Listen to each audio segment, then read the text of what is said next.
काही ठरवून नसतं आणि काही ठरवलेलं ते निश्चितही आपल्या मनासारखं असेलच असं नसतं. आयुष्य सरकतं, वेळ सरकते, वर्ष सरकतात. फायद्याचं आणि नुकसानीचं गणित मांडत हे आयुष्य आपण जगलो, अनुभवलो, असंच आहे ना. प्रत्येक वेळेला आपल्या मनासारखं आणि मनाजोगतं होईलच असं अजिबात नाही. तरी सकारात्मक उगवता सूर्य त्याला प्रणामवंदन करून आपलं हित, आपलं जीवन, आपल्यातील कलात्मक जीवनाची साथ संगत देणार आपलंच मन.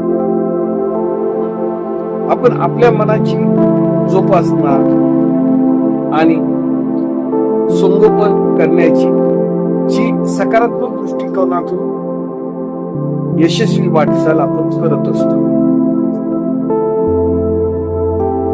यशानं हुरळून जात नाही आणि नुकसानीनं उद्विग्न आणि ग्लानीग्रस्तही होत नाही. हे धोरणी माणसाचं चांगलं लक्षण आहे.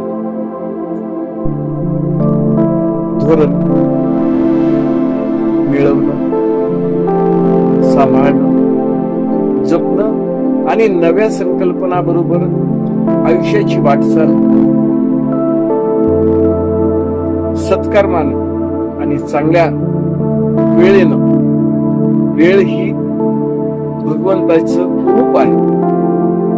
आपण वेळ नको त्या ठिकाणी, नको त्या व्यक्ती बरोबर घालवली तर आपलं नुकसान होतं.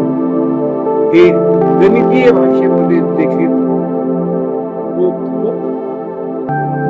विश्वासपूर्ण आहे.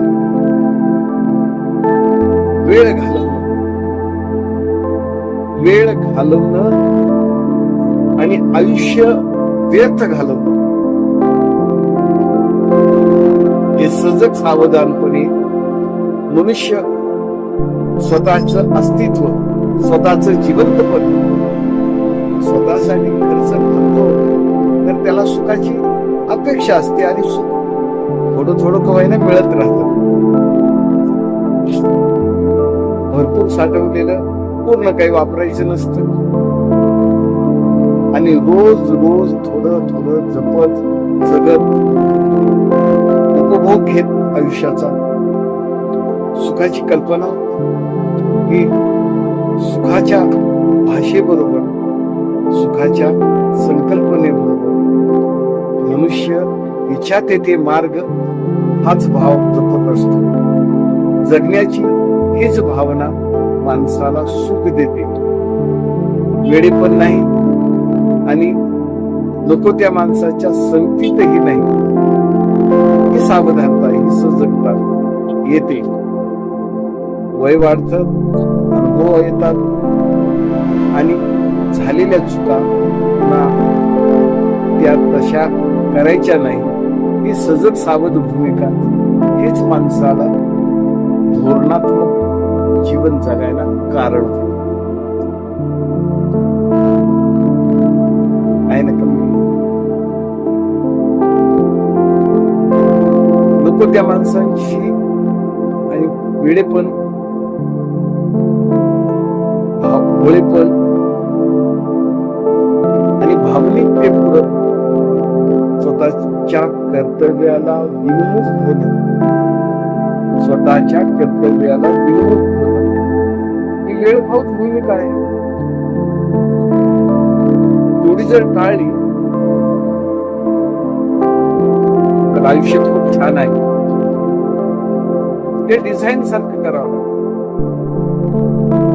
अगोदर आपण पांढऱ्या शुभ्र कागदावर रेखांकित करतो.